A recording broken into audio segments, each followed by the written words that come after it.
Hi friends, welcome to all in one specials. అందరికీ వేసవకాలం వచ్చిందంటే వేలల్లో వచ్చే కరెంట్ బిల్ చూస్తే భయం వేస్తుంది. అది వందల్లోకి రావాలంటే నేను చెప్పినట్టు చేసి చూడండి.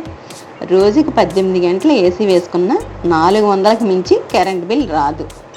దాని యొక్క మెష్లు క్లీన్గా ఉంచుకోవాలి. ముందుగా మీరు ఏసీ ఆఫ్ చేసి దాని యొక్క ప్లగ్ తీసేయండి.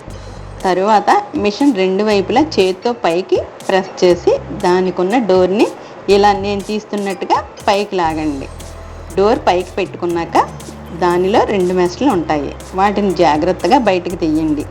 ఇవి ఎలా పెట్టి ఉన్నాయో మీరు జాగ్రత్తగా గమనిస్తూ తీయండి. మళ్ళీ మీరు శుభ్రపరచుకున్నాక వాటిని యథాతథంగా పెట్టాలి కదా, అందుకని తీసిన వాటిని గమనించండి.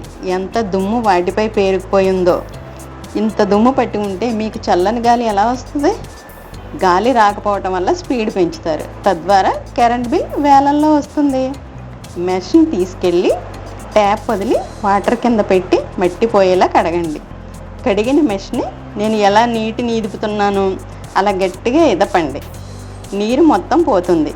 ఒక మెష్ కడిగింది, ఒకటి కడగనిది. చూడండి ఆ రెండింటి మధ్య ఎంత వ్యత్యాసం ఉందో. ఈ మెష్లని 15 రోజులకి, నెల రోజులకి కానీ క్లీన్ చేసుకున్నారంటే మనకి చాలా పవర్ సేవ్ అవుద్ది.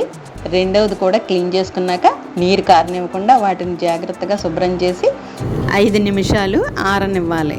నేను హెల్త్ బాగోక క్లీన్ చేయలేదు, కానీ నేను ఎప్పుడు 15 రోజులకు కానీ నెల రోజులకు కానీ క్లీన్ చేసేస్తూ ఉంటాను. ఏసీ మిషన్ లోపల పైన కూడా ఉన్న దుమ్ముని పాత పెయింట్ బ్రష్తో ఇలా క్లీన్ చేయండి. ఇంట్లో ఉండే మహిళలు కూడా ఈ పనులన్నీ చేయొచ్చు. అన్ని రకాలుగా జాగ్రత్తలు పాటిస్తూ చేయండి. మెష్లను ఎలా తీసామో అలా జాగ్రత్తగా మెష్లో పెట్టేయండి.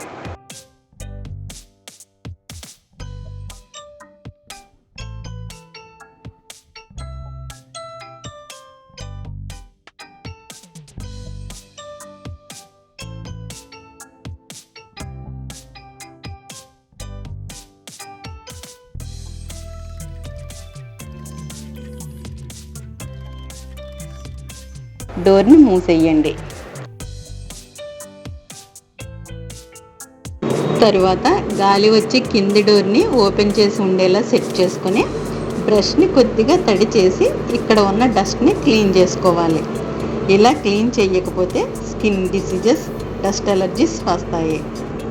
ఇలా క్లీన్ చేసేటప్పుడు మెయిన్ స్విచ్ ఆఫ్ చేయడం మర్చిపోవద్దు.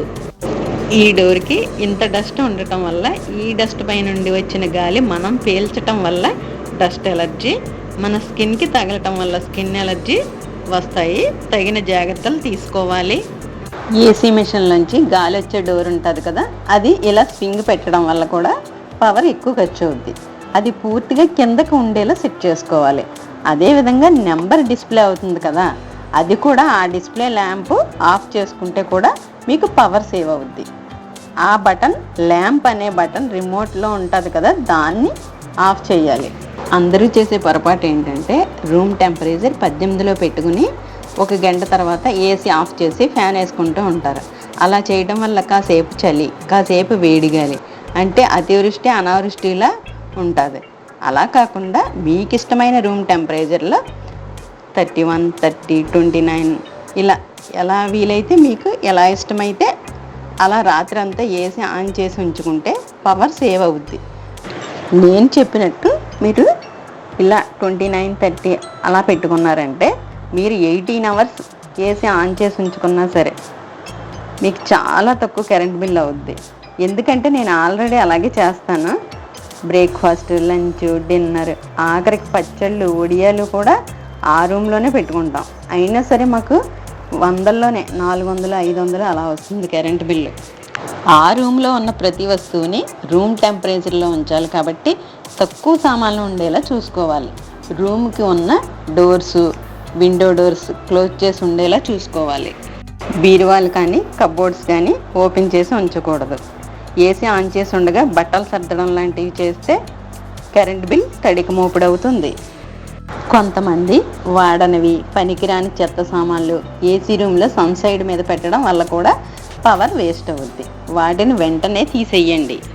నేను చెప్పినట్టు క్లీనింగు టిప్స్ పాటిస్తే వేలల్లో వచ్చే కరెంట్ బిల్ వందల్లోకి వచ్చేస్తుంది. ఈ వీడియో చూసిన వాళ్ళందరూ నా ఛానల్ సబ్స్క్రైబ్ చేయటం మాత్రం మర్చిపోవద్దు. Bye friends.